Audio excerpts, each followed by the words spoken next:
Before we get to today's episode, don't forget to sign up to the book at thehighestandbestuse.com. That's where you'll find all of the links on where you can buy it. Amazon, Chapters, Barnes & Noble, all these places. You can get it there in ebook, paperback, and hardcover. So however you like to consume content, it is there for you. Now, on to today's episode. I'm Bruce Snowden, and the highest and best use for my business is transacting in farm property.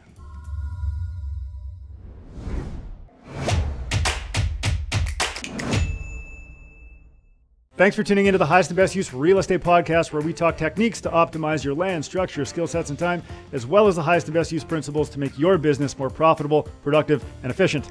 I'm your host, Ryan Carr, reminding you that good deals are found, great deals are created. And today, my goodness, Bruce Snowden is on the show. Bruce, super cool guy, owner and operator alongside his daughter at Snowden Realty Group, sold over $100 million in real estate. And he's also a believer that there is honor in your word. Absolutely. My man, welcome to the show. Thank you. Honor in your word. Yes. Tell me.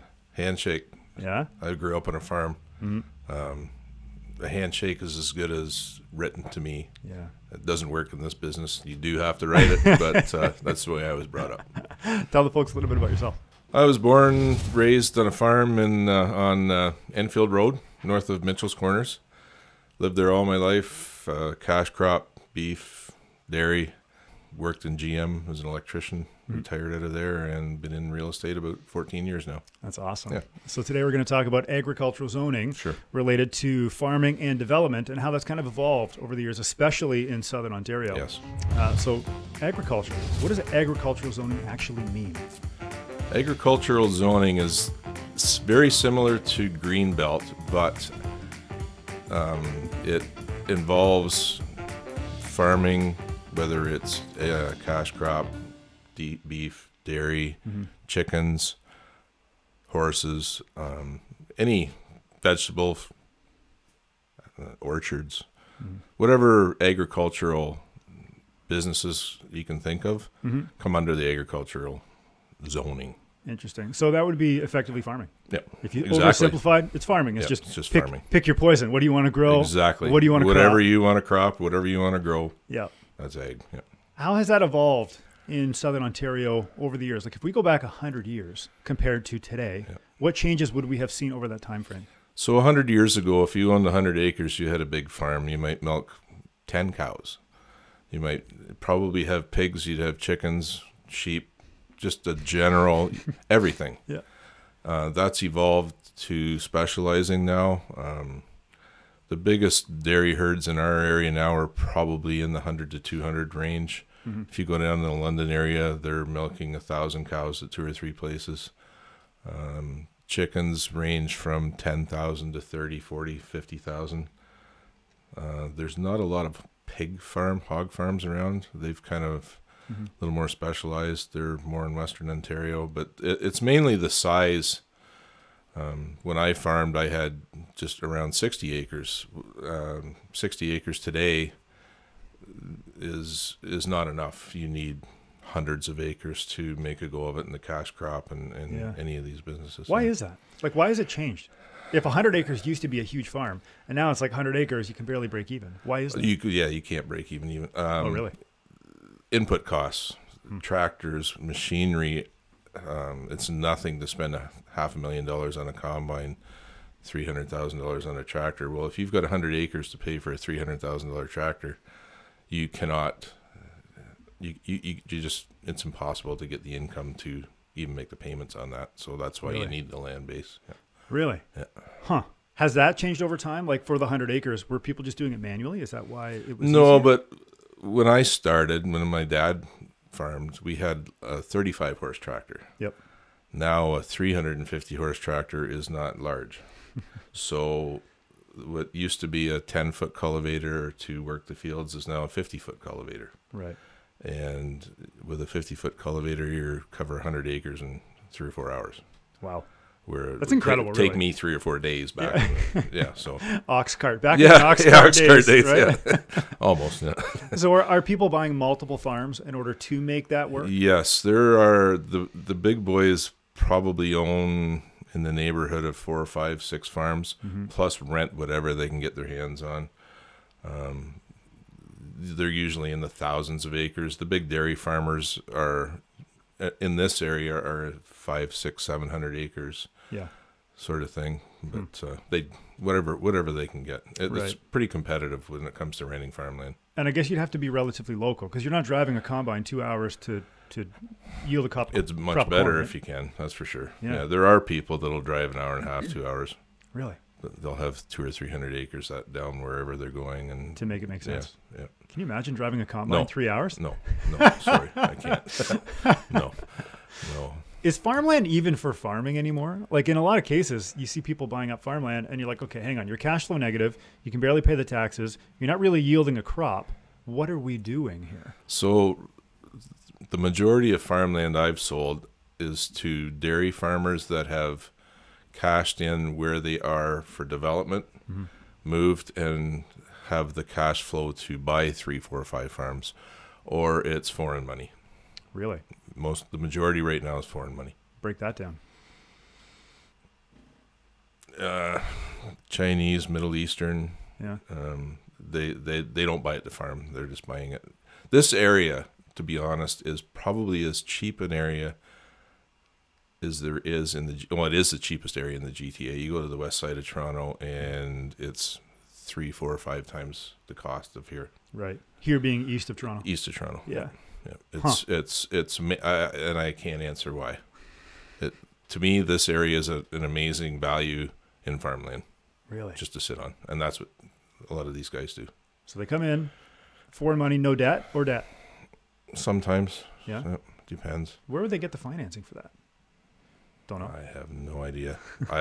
Honestly, I don't know. Briefcases full of It cash. should be.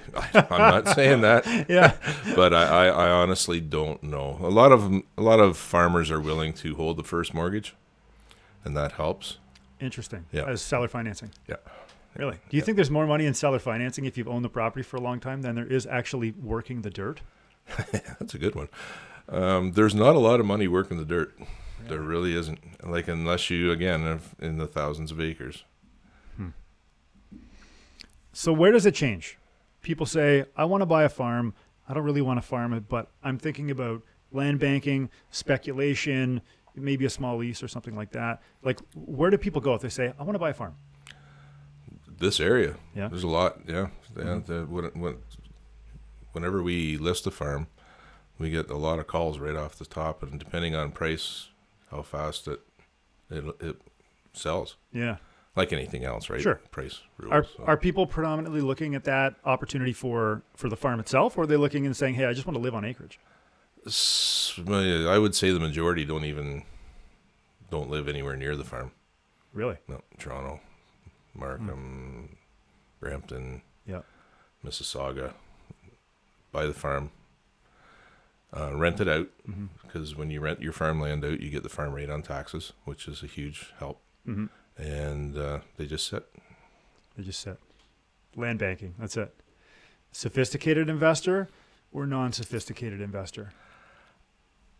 I haven't dealt with any. There are groups out there that buy farms. Mm-hmm. I haven't had that happen here yet. Mm-hmm. It's usually 1 or 2 people, maybe 3 friends or family get together and buy the farm. Corporate or personal names? The last one I sold was corporate. Mm-hmm. No idea what they're going to do with it. Big horse farm, and I couldn't tell you if there's ever going to be a horse there again. Really? Yeah. So they're land banking. They have to be. They And are. are they Sure renting they- this type of farm or not at all? Like yeah, leasing the they rent it stables? out. Yeah. If you don't rent it out, it goes to weeds, and then you deal with the town. You can deal with complaints and stuff. So Right. yeah, they rent it out and just like make it look good. So this is like a just hang on to it for a while type of play. Yep. Speculation. How do you feel about speculation in a market that we're currently in versus what we've seen in the past and where we're going? Farmland, I don't think is going to go anywhere near as bad as the housing market went. Mm-hmm. It's dropped, but one thing they don't make more of is farmland and waterfront. Right. Housing you can put anywhere. Mm-hmm. And what farmland is, it's a finite Right. entity, right? So, Mm-hmm. Okay. So if somebody has a horse farm, what would they typically pay for, like this property that you recently sold? No names or anything No. like that, just general. How many acres would it have been? just over 100. Okay. Yeah. 100 and sure? 17, yeah. 117. What would something like this have sold for? I think it went too cheap, personally. Uh-huh. It was $3 million. Okay. Which is how much per acre? 30,000, give or take. Is that about right for something with structures on it? Yeah. This had a big barns, and we just sold one just off Taunton Road that was 60-ish acres for just right in the $30,000 an acre range. But that's because it's on Taunton Road. Got it. Taunton Road being for anybody who doesn't know the area, a major artery. Major artery, very busy. Sooner or later, they will do something with it. The proverbial bulldozer blade will get closer. To give you an idea, my uncle sold his farm on Harmony Road between Conlon and Winchester. It was either the late 70s or early 80s for development. This year they started moving dirt. Really? Yep. 50 years later. 50 years later. Yep. And they started, and it was sold then for development. How in the heck could you forecast 50 years out? 50. Yep. That's the honest to God's truth. They just started moving dirt this year. Do you think that's a slow pace? Or do you think that's about par for the course? That's a good question, too. So in the last 10, 15 years, North Oshawa has exploded. Like, literally exploded. And it isn't stopping. We have approximately 500,000 to 600,000 people per year coming to Canada, immigrating to Canada. The majority come to Toronto. That's 3 Oshawas every year plopped in the GTA. They have to go somewhere. Yeah. There's another 7,000 acres waiting to be rezoned in Durham for housing. Really? Yep. So it isn't stopping anytime soon. Sure. Okay, so 50 years. If somebody says, I'm going to forecast 50 years out, do you think that 50 years is the right time frame, or should you look shorter? Should you look 10, most 15? Most of the investors we deal with look in the 15, 20, 25 at the very outside. Yep. And I think when it was sold, I think maybe that was what was thought. I don't know if anybody... I remember when my uncle sold it, and you're thinking, you're going to build houses out here? I don't think so. And sure enough. Because you'd be buying without municipal infrastructure, services, bus lines, anything, right? Nothing. No. So how would you buy it at that time? Would you be cash? Would you be financed? I would think it would have been financed back then. I don't know. I'm old, but I'm not quite that old. So we're going to talk about financing a little bit later. Yeah. In terms of details, because financing a farm is very different, right? Very hard. Then okay. Very hard. So down the development. So in terms of identifying a good opportunity, how would you, as an agent, how would you identify a good opportunity for your clients? So you look at the surrounding area. Are you close to? Obviously, the closer to town you get, the more money you're going to pay. Right. The sooner it's going to happen. Even buying land around like some of the smaller communities like Hampton, Salina, Tyrone, and hoping that someday they will expand. It's just a guessing game. It really is. Really? Yeah. What do you think is important in a piece of land when you're acquiring it? So the biggest stepping stone right now for Clarington, where we are, is this environmentally protected area. Recently, the town tripled it, went from 30 meters to 90 meters. So right now, 46 to 48% of Clarington's EP'd. Really? That's a lot. Yeah. That's a lot. So that would that affect resale price of a farm? Huge. Why? Well, it's not that you can't build on the fringe EP, but the hoops you got to go through to be able to do that. So if you've got 2 farms and one's 10% EP'd and the other one's 60% EP'd, right? I know which one you're going to go for. I'd be going for the 10. Couple nice creeks. Cool. We'll put a park around that. Yeah, and the rest you gets can't even whatever. put a swimming pool. Yeah, that's right. It's very hard. So if you have a farm that traditionally trades for like $30,000 an acre, I mean, you're not paying $30,000 for 1 acre. No. You'd have to get some type of scale to acquire type of a price per acre. Yes. Okay. So the very large farms in the 3, 4, 5, 600 acres, you can actually get more because there are people looking for big chunks of land. Really? Yes. So your price per acre doesn't drop; it goes up. It can over 100 acres. Yes. Really? For sure. Yeah. What is the driving factor there? some of the big companies, that's where the big boys come into play. The Chicadances Yep. are one that was looking for big property. They're developers here.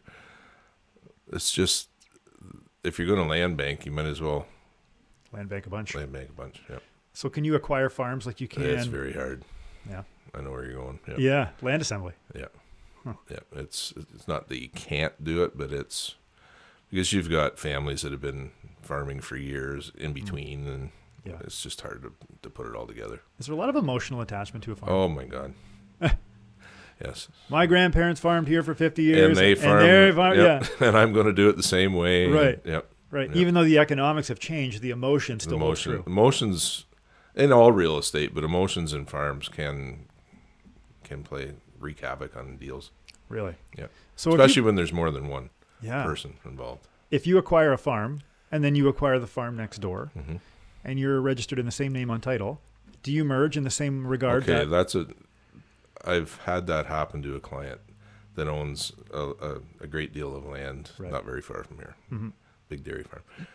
He bought an extra 20-some acres, and I told him at the time, put it in your wife's name, put it in your son's name, Yeah. don't put it in the farm name. Put it in the farm name, it's all one. Yeah. They had a house they wanted to separate off and sell, Mm-hmm. and if they'd left it in two different ones, it would have been a simple Transaction. transaction, just a lot line adjustment, right? Yeah. But now it's all one, and now they have to go through the town, and it takes 2 years to get the house separated off. It's like a technical severance at that point. Yeah, Yeah. Yeah. What a pain. very, What a pain. very, Hmm. very. Do they ever say no? Like, no, we're not doing it. Oh yeah. Oh, yes. We're not severing it again. Yeah. Really? Yeah. Why would they So do back in the 80s, when I was your age, Mm-hmm. you could separate a lot off a farm as a retirement lot. When I bought my farm off my mom in the mid 80s, Mm-hmm. I could have got a retirement lot, 1 acre, but I didn't because I didn't want to pay the tax on it. Woke up one day, bang, gone. They took that away. You cannot separate a lot off your farm. Hmm. So all these farmers that have lived on the farm been in the family for 100, 200 years, Mm-hmm. if they wanted to get a retirement lot off to build a house and let their sons take over or their daughters, Mm-hmm. you can't do it anymore. Wow. Is there any opportunity there for like heritage status where you can say, well, this farm has been in existence for so long, thereby there's a loophole, or that's it, gone? No loopholes that I know of. Now, that being said, I've been told that in Skugog, which is north of here, the next municipality north, Mm-hmm. that you can separate lots again. You can still do that. Yeah. The 1 acre retirement lot. Yes, it's just started again. I went to the town last week, and they looked at me like you can't do that. I said, it's all Durham. Nope. Really?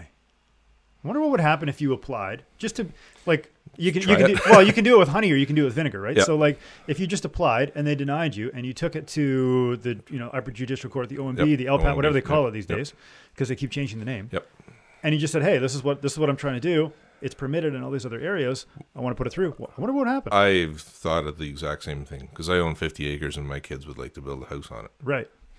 And conceivably, if they allowed it, you'd probably get one, Sure. like it used to Yep. be, Yep. right? Yep. Which is Yeah. fine. Yeah, that's fine. Yeah, but right now, no. So flat no. Would you try it?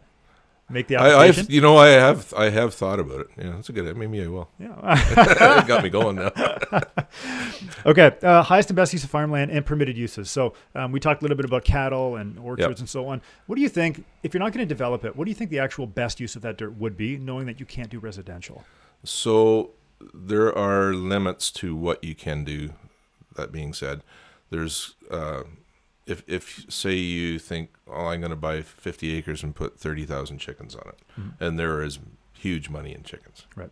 Even it's expensive, but there is a nutrient management plan that you have to submit to the town, which means you have to give them a plan as to where the manure is going to go, because of they don't want you. The runoff. Yes. Yeah. So even though that may be the best use for the land, Mm-hmm. you may be limited to the numbers. Like I know we did a big dairy farm just north of here, and I helped them do the nutrient management plan because they were going to have 250 cattle. Yep. And you need so many so many acres per head that where you're going to dispose of the manure. Really? Yeah. Wow. So that's why these guys need bigger acreage, right? Right. Yeah. Would that be an engineering type of thing? Or is that just like a rough back of the napkin calculation? No, there's an actual number that they give you. The town has it. I have it at home. And there's an actual number that they give you if you want to have 250 head of cattle. You need 1.34, whatever it is, acres per head. And if you have that, and you can show how it's going to work. This is how much space we have. Yeah. And then if you have EP, would that be deducted from that number? That I don't know, because they like don't want you spreading liquid or solid manure close to a water shed. So yeah, that does come into it. But when we did it, that EP land wasn't there. It was much smaller. Isn't it funny how that can change? Oh, like overnight, you could have 100 acres. All of a sudden, now you have 58. Yeah, because of whatever water course or tributary. Yeah. Traditional versus organic farming. How does that change the dirt? So, organic farming, if the world went completely organic, farm-wise, no spray, no fertilizer, you can grow approximately half, maybe a little more, yield-wise, without it. So, the world population, the world hunger problem would almost double. Really? Unfortunately. Yeah. Wow. That's the one thing you don't hear about. That's true. That's true. How long does it take to get a farm to organic status? It used to be like a 5 or 6 year cycle before you were purely certified organic. I'm not sure if that's changed, because you have to get the fertilizer and the sprays out of the ground. Oh, so do they turn the dirt? Oh, that's the other thing. So with traditional, like sprays, fertilizer. Yeah, sure. You can go in the spring, work the ground, plant it, and spray it, and you're done. Or you can even not work the ground. You can just go in and plant it with no-till, it's called. With organic, you go in, you plow it, you cultivate it, you cultivate it, you cultivate it. If you don't, you have weeds and no. So the like weeds and no crop. Yes. The weeds take over. It's all weeds. Oh my God. So so you have to, you're driving over the ground multiple times. So the carbon footprint, I don't know how they work that out. I'm no expert on it. That's a really good point. The carbon footprint for organic farming is substantially higher because you can't just go out and throw your seeds out and. Well, you can, but you're not going to get it. Then you will not get any yield. Really? And yeah. So now, is that why you pay more for organic fruits and veg? Because they're using more diesel, it's more manpower, it's whatever? Yes, and the yield isn't there, so there's not as much. Right. And I'm going to get vilified for this, I know it. Organic farming for somebody that wants to grow their own food is phenomenal, I think. Like, grow your own vegetables, grow your corn, organic beef, chickens, eggs. It's a great idea. But to feed the world, it's going to be a challenge. So what other opportunities would there be on farmland, assuming that you can't develop it today? Like, what else could you do within an agricultural zone, pending the different municipalities? Yep. What else could you do, like events or farm? What would you do? Yeah, so actually I had people that were going to put a cricket. Really? Not cricket. Is that right? Is that with a bat? Yeah, cricket. Yeah. The bat with the hole in it. Yeah, they were going to put cricket farms. Cool. Like cricket fields on the farms. Yeah. I don't know. They came to the town. I don't know what the town said. They didn't buy the farm, so I presume they maybe got into trouble. Yeah. But that was what they wanted to do. We have numerous people want to do weddings. Town won't they? Numerous people want to do storage, on-farm storage for trailers, for whatever. Can't do it. Not a permitted use. So I shouldn't, if you're going to get a permit, you can't do it. Right. Basically, you can kind of try whatever you want as long as nobody complains. you can probably keep going. You get a complaint from a neighbor or somebody driving by, and the town comes in and you're not zoned for it, they will shut you down. What do you think that is in terms of agricultural zoning specifically? They don't want everybody storing old cars and trucks, which I can see. Yep. But if somebody's got a fenced-in area and wants to store a few trailers and make some extra money, personally, I don't have a problem with it. But I know they'll shut you down. Yeah. Is there any uses that like explicitly are a no-go, like cannabis grow ops, for example? Is it special zoning for that? No, you can apply for that, as far as I know, anywhere. Clarington's very open to that. And that was huge about 4 or 5 years ago. I took so many people around looking, and then it came to a grinding halt. What happened? I think there was, when you can grow 3 or 4 plants legally, and they get fairly large from what I've seen, like how much more do you need? So you don't have the need to go buy from the government stores, right? Supply and demand. Exactly. And then you go down to QEW and there's massive greenhouses growing it. Right. So the south end of the farm I used to live on, the guy put a brand new beautiful shop up, had the foundation in for another one, never grew a plant. I have no idea what happened. Don't know why. Nope. No. Was it non-permitted? Is that why? Like no, it was permitted, but I just don't think the feasibility, financial feasibility, was there anymore. Wow. I know very little about the industry or the whole marijuana thing, but like I would imagine that at some point you can say, okay, well, we've got the private sector, right, of people selling this non-legal, and then you've got the legitimate businesses where they say, hey, we've got overhead now. We're not just bootstrapping with a backpack through the street selling this stuff. Like we have to pay for things. We have to be insured. Right? There's a cost to that. And I believe, don't quote me on this either, that the price is set. I think, from the government. But yeah, they're like, Clarington got on board that in a hurry. I give them credit for that, but it didn't. There's a large tract of land on the south side of 401 that was going to be I don't know if it was a grow up or an area where they were going to process it. It's gone. Really? Yeah. So there was a lot of excitement when it first came on board, and now I haven't taken anybody around looking for land for grow ops for 3 years. Yeah. Land banking. So some of the big boys like Bonfield, for example. Do you see any of that taking place out here? So there are, on the east side of town and a little bit on the west side of town, there are land banks. What does that mean for anybody who doesn't know? So you'll buy 100, 200 acres close to a developed area and sit on it. And maybe grease some palm. I don't know how it goes. Don't know. You hear rumors, but and hope that it will change.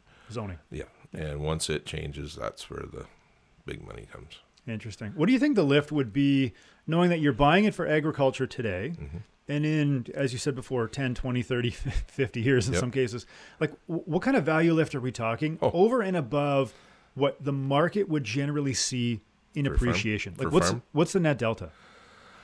So, because every farm we have had for sale, the first question is, can I develop it? Well, no, there'd be another zero on the end if you could develop it or more.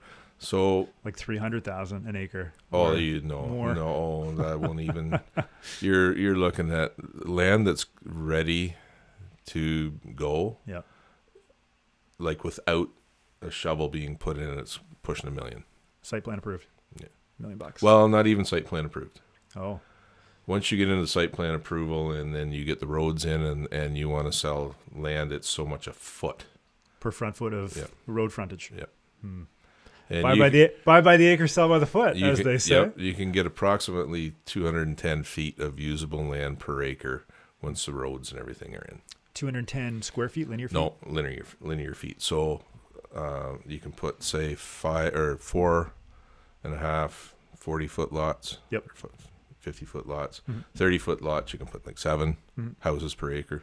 So that's kind of how the tributes and all these guys figure out Really? Yeah. And would that be net all of the servicing requirements? So like, so that's with servicing in. Everything's done, or they'll buy it anyway. They'll buy it raw. They'll buy it whatever. But it just, like the quick calculation is 7 lots per acre at 30 feet. At 30 feet, Yep. which would include the roadway to get there, and sidewalks, everything, all that stuff. Yeah. And so if you can put townhouses or semis, that number increases, right? So instead of 7, maybe you can put 10 or 12 townhomes in, and which changes the value of the dirt.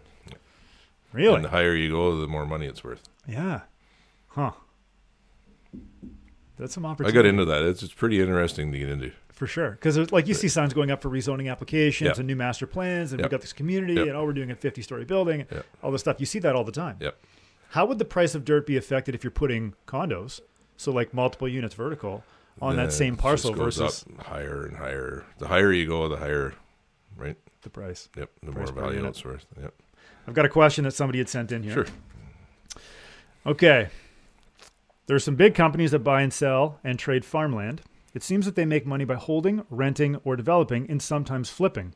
It's a bit different than traditional real estate investment because it's difficult to get loans for farmland and difficult to make the land carry itself, especially in southern Ontario. How do these buyers do it, and what's their angle? So to get financing, to start with, is very hard. Very hard. That's why the vendor take back is fairly popular. It's good for the farmer too, because it spreads out the income. Yeah. Over 5 years you get? 5, 10, depends 7. Depends on what the farmer's willing to do and what these guys want. Gotcha. As far as the land carrying the cost, there's not a chance. You're just counting on the value going up, and that's where you're going to make your money at the end of the day. So you got to have fairly deep pockets to start to carry it, and rent the land back to lower the taxes, or else you're paying huge tax on the land. It's not for the faint of heart, and it's not for somebody that doesn't have backing, right? Unfortunately. And there's farmer tax credits too, right? If you work the land, you get money back, or a rebate of some sort, or you pay less. No, you pay less tax. That's it. Right. Yeah. So that's why when you rent to a farmer, so backtrack a little, minimum of 10 acres. Okay, anything under 10 acres, you can't get the farm rebate. You can't get the farm tax on. Yep. It's got to be over 10. So if you're ever looking at land, then it's 9.8, and you're going to pay full pop. So if it's over 10, I don't care if it's got 2 or 3, 4 acres that, say the farmer can cut hay off. Yeah. He'll sign the sheet, and you send it in, and you get the farm rate on that. Really? Yeah, it's a big difference. Wow. Yeah. Like, what are we talking? Like half the property tax? Maybe not quite, but it'd be 60% less. That's substantial. Or 60%. Yeah. Yeah. How does that affect the value of your farm? Does it change anything? No, not at all. No. Okay. HST on a transaction of a farm. Is there HST? Oh, this is my pet peeve. We've struck a nerve, folks. Oh, yeah. So I've actually gone to my lawyer to make a video up telling people to get an HST number if you're buying land. He agrees with me. I send more people to him, but he doesn't want to put his face on the...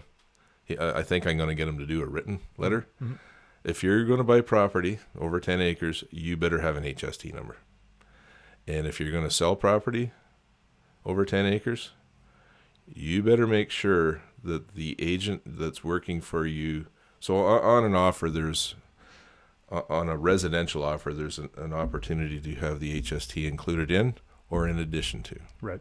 Houses, the HST is included in because there's no business. Your place with your business going, you ever sell it, you make sure you have HST in addition to. Okay? Because if, say you sell a farm for $2 million, and on the offer it says HST is included in, and the government comes to you and say, you owe us 13% of $2 million. What do? Yeah. You're on the hook for it. $26,000. 260. Or 260, sorry. Yeah, an extra zero there, sorry. $260,000 out of the price of that farm, you're paying the government. Right. And I have had agents call me and argue with me And I finally have enough and say, why did you call? Why are you asking me? You know so much about it. Do what you want. It doesn't matter to me. It's not my client. On this farm deal, the last farm deal I sold, the agent tried to put it through in addition to, or include it in, sorry. And I sent it back and I said, no, we're not, I don't care how much you give us, we're not doing this. And he started arguing with me, and I said, it's over. We're done. I won't even talk to you until you do it right. Yeah. In addition to. Yeah. Yeah. And it turned out his client had an HST number. It was a numbered company buying it. So, it was a moot So point. why are you arguing with me? Yeah, yeah. So I am going to get something in writing from my lawyer. He lives in a farm, very well versed. Who makes the call on whether there's HST? I don't know. I can't answer that, but it's not going to be me. And it's not going to be my client. Yep. At the end of the day, it's very easy to get an HST number. You just call up, and within a half an hour you have one. Or you're in the system, and they'll send it to you. Yeah. Simple, but I've had so many arguments with people. So what does it mean to have an HST or not have an HST? Like boots on the ground, when you're buying or selling, what does that actually mean for somebody? So if you don't have an HST number and you buy a farm, you are going to pay 13% on the purchase price. on the purchase price. If you have an HST number, there's a clause on the offer. If both on the residential offer, if both people have HST compliance, there's no HST changes hands. It's just a wash. If you use a commercial offer form, which that's what I use when I do farms, and it's just given that everybody is compliant, and you better have one. Yep. And if not, you're paying. You're paying, and try and get out of it. Yeah. What happens if you register an HST number after you purchase?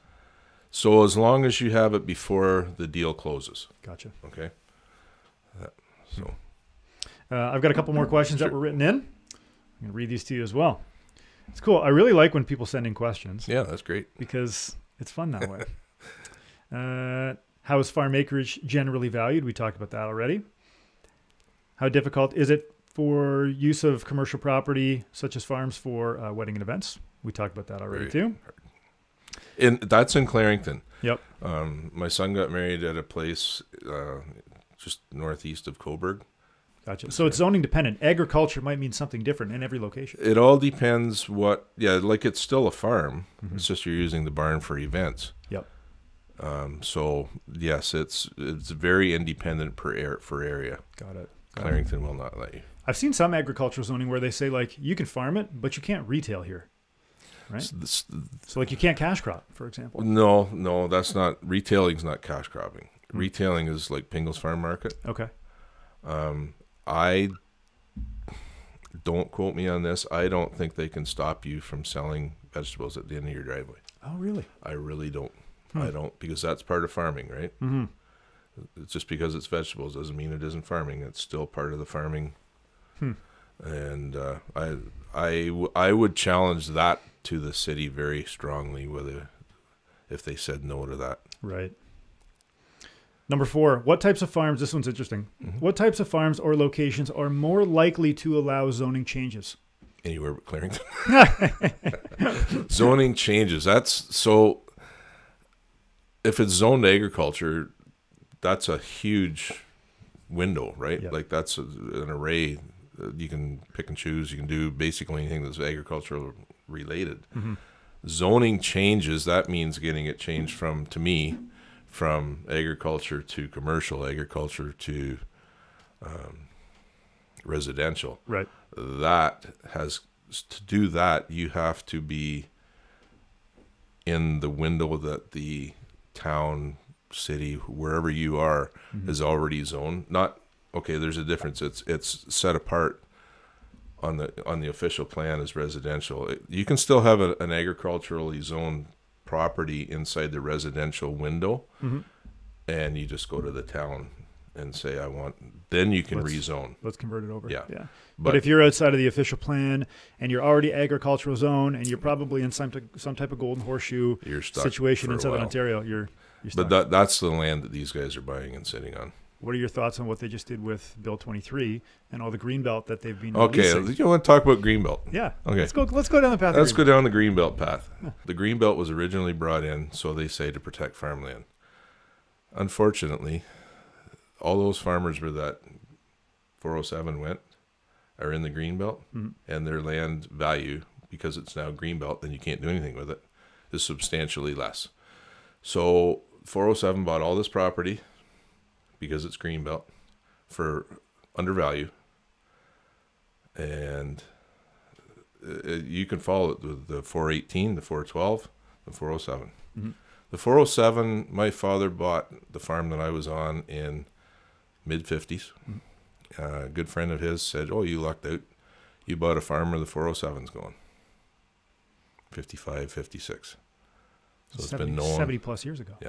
It's been known for a long time where that highway's going. Wow. And you can look on the map, and I'll get calls on this, I know it. You can look on the map where the green belt is and follow the 407.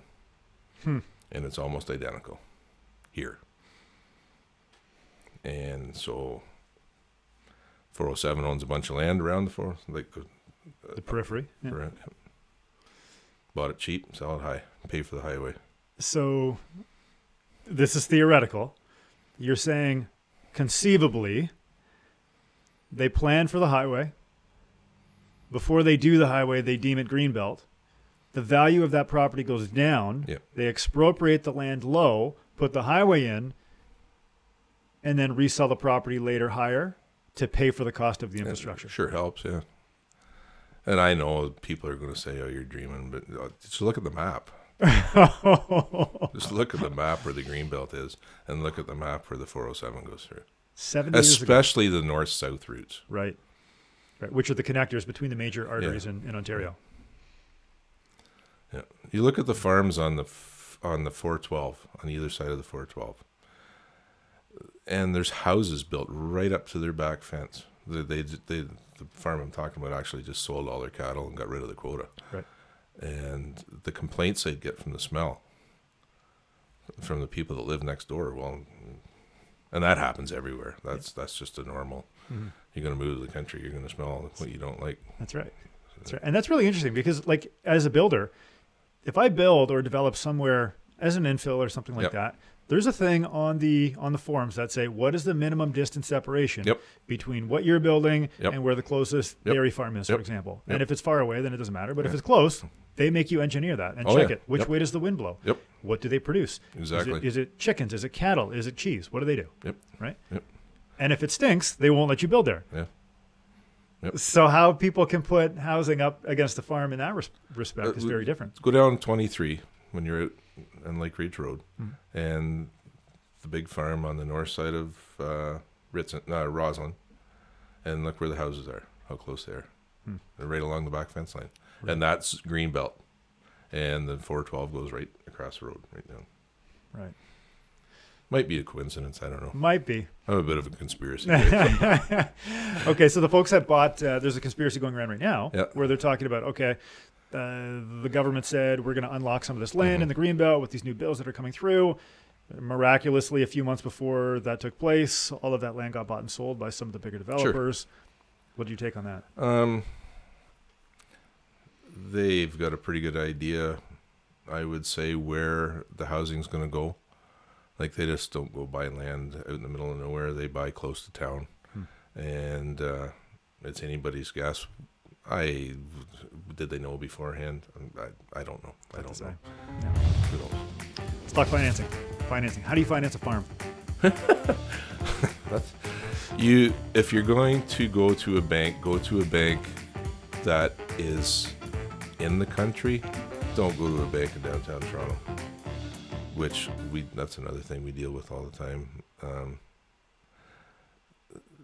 It's much easier to get farm money from somebody that knows farms.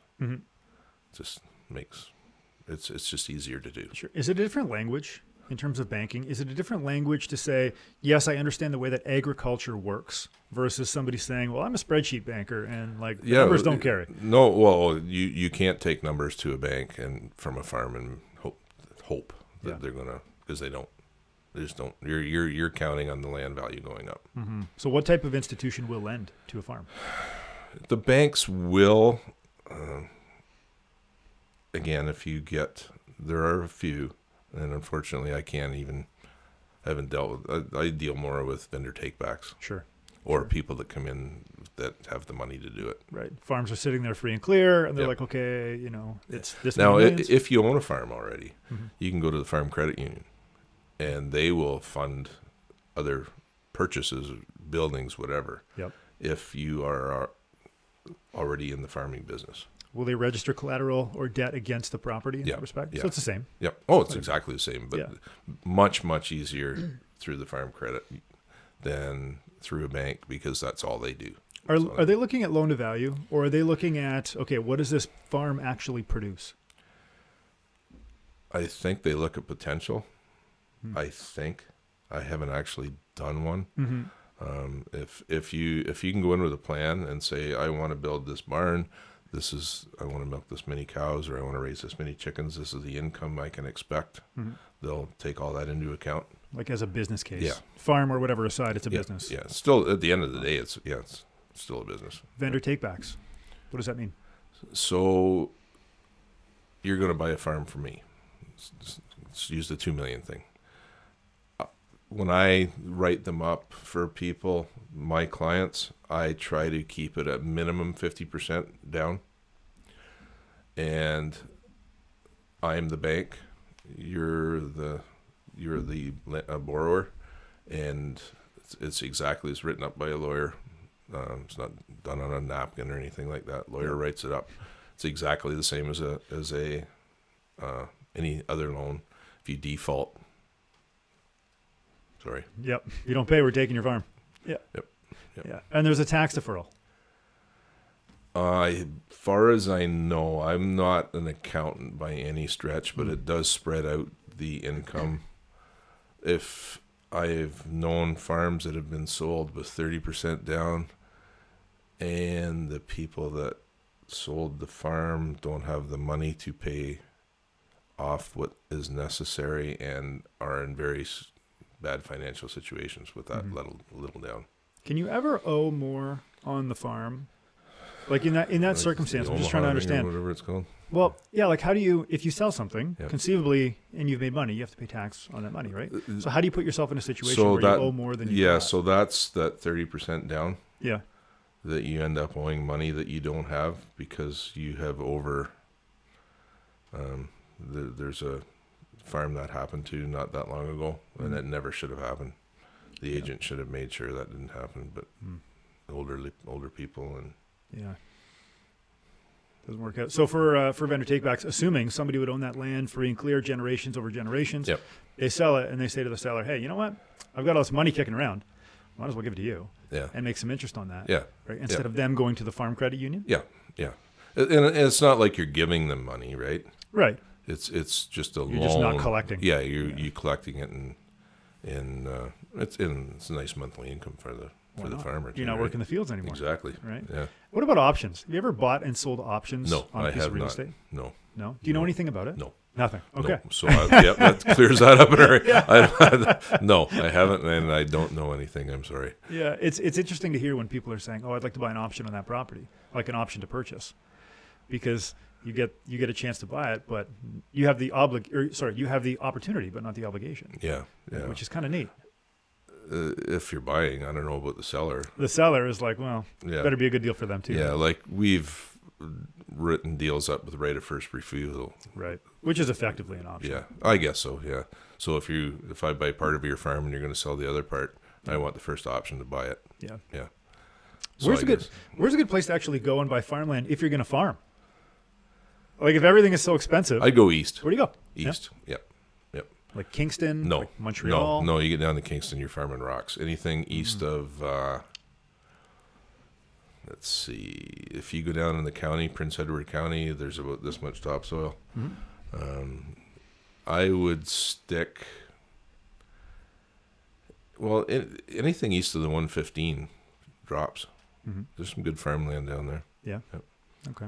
Yeah. So would you see this as a business or an investment?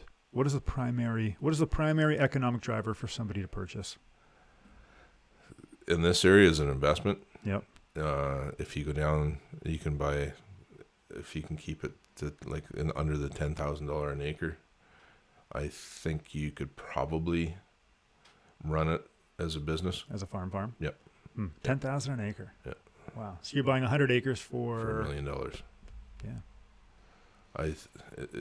I think you could. Mm-hmm. Depends what you're farming too. Yeah, sure. Like everything produces a different yield, right? Yeah. I'd love to have somebody on the show that can say like, okay, if you've got an apple orchard, you're going to make this much per acre net. Whereas if you have cattle, you're going to make this much net because of the price of beef. You know, like what changes? But you don't know. That's the problem. Like this year, the price of beef is high, but the price of feed's high. Sure. Like hay's, for small bales are $6-7 a bale. When I was young and farmed, it was 50 cents to $1 a bale. And can I tell you a funny story about bales of hay? So I built a house a couple years back. I built a house, and we were going into the winter, and you have to protect the footings when you pour the. Right? So I didn't want the footings to freeze, so I called up I go on Google because I'm like I'm in the city, and I'm like I don't know. I need some straw. I need some straw. Yeah. So I go on the thing, and like I'm Google like where to buy straw in the city, and of course like nothing comes up. So I'm like, well, I'll just call a farmer. Yeah. So I don't know. I found some farm. I called the farmer. The guy's like, well, what size bale do you need? And I was like, I don't know. Send me I need 7 big ones. Right? Well, a big bale of hay is like one of the rounds, like one of the big rounds. They're like thousands of pounds. The guy's like, hang on, what do you do? Thank God for this farmer, right? Who says to me, what are you actually doing with this straw? Yeah. And I was like, well, I'm covering up some footings. You know, it's like 1,000 square foot footprint. He goes, man, you need like 1. I would have had hay or straw like to feed all the cattle in Ontario. Yeah. Oh my gosh, it was so funny. Yeah. So thank God for that farmer. No, it's a good job. You got a good one. We would have had a tractor show up with like all this hay. I'm like, oh my God, what am I going to do? 4 feet thick everywhere. You wouldn't get any frost anyway. It'd still be warm. Yeah. Yeah. As we wrap up here, current market conditions. So let's just talk a little bit about the market, the farm market, with respect to actual farming and development, where we're headed. What are you seeing right now? Like I said, I haven't seen the farm market drop off a whole lot. Mm-hmm. Land's land. It seems to hold pretty good. It has dropped some. Yeah. Development land is not dropping. Like price per acre still high. Yeah, that 500,000-600,000 a year is still coming. It's going to keep coming. Yep. They got to live somewhere, and usually what happens is the lower priced homes in Toronto get up a little. They move up. Everybody moves up. Everybody moves out. And it pushes this way, and there's got to be housing somewhere. Sure. And that's, I think, where you see the speculators are they'll look at a map and say, okay, this can be built on, this is close to town, we'll buy that up. Mm-hmm. And you think immigration is purely the economic driver here? The fact that we got all these people coming in, they got nowhere to go. Well, COVID really drove the price up out here. Because nobody went to work anymore and nobody wanted to be downtown. Yeah. Well, you can sell your $600,000 one-bedroom, or maybe it's more than that. Yeah. But like you can sell your one-bedroom condo in the city for the same prices as move out here and buy a backyard. 3-bedroom detached. Yeah. Yeah. And when COVID, I shouldn't even say this. I had a young guy who wanted to buy a house with his mother at the start of COVID, and I said, I wouldn't touch this. Wasn't a good idea. Yeah. But nobody I know saw the price hike go like going crazy. Yeah. Do you think we've leveled off now? Oh yeah. We've gone down, and I think we've kind of, as long as they don't keep messing with interest rates. I think I read this morning that the inflation is a little bit lower than they thought it was going to be. So hopefully that's it for interest rate hikes. Right. Because I know it's not anywhere near what it was in the late 80s, early 90s, but it's hurting people right now. The interesting thing about that is when interest rates went from like 12 to 18% or so, I mean, people had mortgages under $100,000. Yeah. Right? Now, your first-time homebuyer product is 600 to 1.5. Like it's substantially more. Yeah. So a 1% bump on an interest rate is huge. Like, oh my God. Yeah. It's a big deal. Yeah.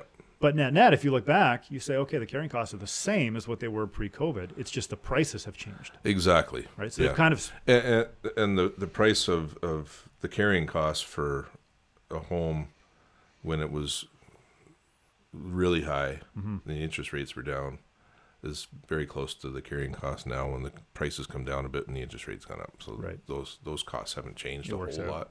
Yeah. But your down payment's less. Yeah.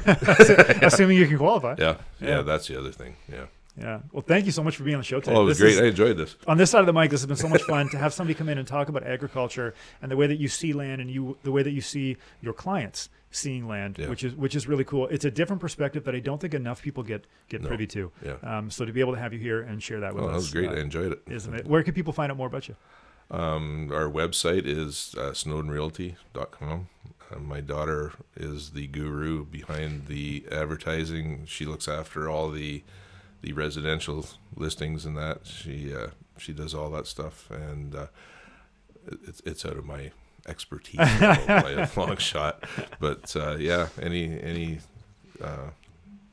go on our website and ask any questions you've got.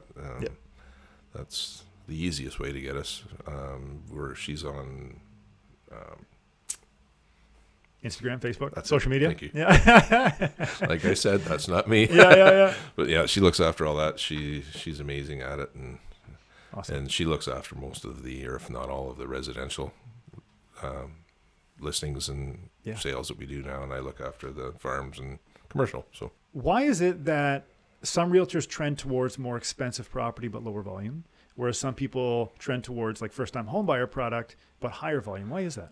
I think it is the people you know. I grew up on farms, so they tend to be more money. I've dealt with some quite expensive properties over the years. 100 million in sales. You don't get there by onesie twosies. No. Like we've done 18 million, 10 million, 2 or 3, 10 million, 7. So it doesn't take long. And now that's just what I grew up with, right? The farms and stuff. I don't know a lot of people that are smaller homes that own them. That's just when I started, I did some first-time home buyer things. It was great. Yep.